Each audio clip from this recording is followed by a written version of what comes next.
शुरू में जब मैं भी पहाड़ों में आया तो ये पेड़ों पे ये कुछ इस तरीके की मुझे ड्राइंग सी बनी हुई दिखाई दी, कट मार्क्स, और इसके नीचे लगी हुई हैं ये दो इस तरीके की शंक्वाकार कटोरियाँ टाइप। मुझे भी आश्चर्य हुआ था कि ये आखिर क्या चीज़ है। तो फिर जब पता चला, लोगों से बातचीत की, तो ये चीड़ के पेड़ होते हैं। चीड़ के पेड़ पहाड़ों में बहुत हैं और विदेशी मूल का पेड़ बताया जाता है ये। तो इससे निकलता है ये एक चिपकने वाला पदार्थ है, ये लीसा बोलते हैं इसको, लीसा रेजिन टाइप का। और इसका उपयोग फिर इंडस्ट्रीज़ में होता है। तो चीड़ के पेड़ से ये काफ़ी बड़ी मात्रा में एक्सट्रैक्ट किया जाता है। नेचुरल तरीका है इसको कट मार के। और जिस तरीके से साउथ में अगर किसी ने ध्यान दिया होगा तो वो ताड़ी इकट्ठा करते हैं इस तरीके से नारियल के पेड़ पे ऊपर कट मार के, और हांडी लगा देते हैं रात को, और सुबह तक वो टपक टपक के बूंद बूंद जो है ताड़ी इकट्ठा हो जाती है, जो कि वहाँ पीने के काम आती है।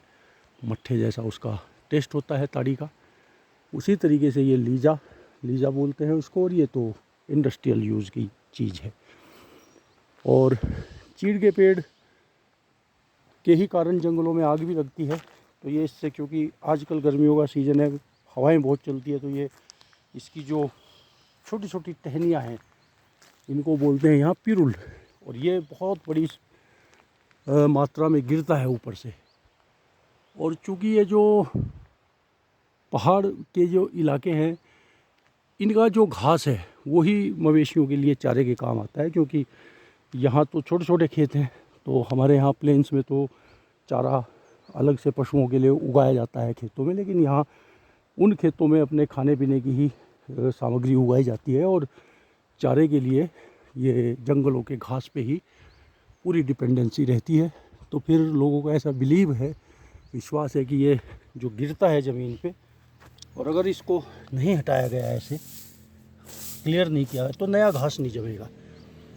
तो हटाना तो बहुत मुश्किल है, क्योंकि बहुत बड़े क्षेत्र में ये गिरता है। तो फिर लोग इसमें आग लगा देते हैं ताकि ये जल जाए, और फिर ये आग कई बार ऐसे पेड़ों को भी जला देती है, क्योंकि ये सब इसी तरीके की आग से जले हुए पेड़ हैं और बहुत ज़्यादा फैलती भी है।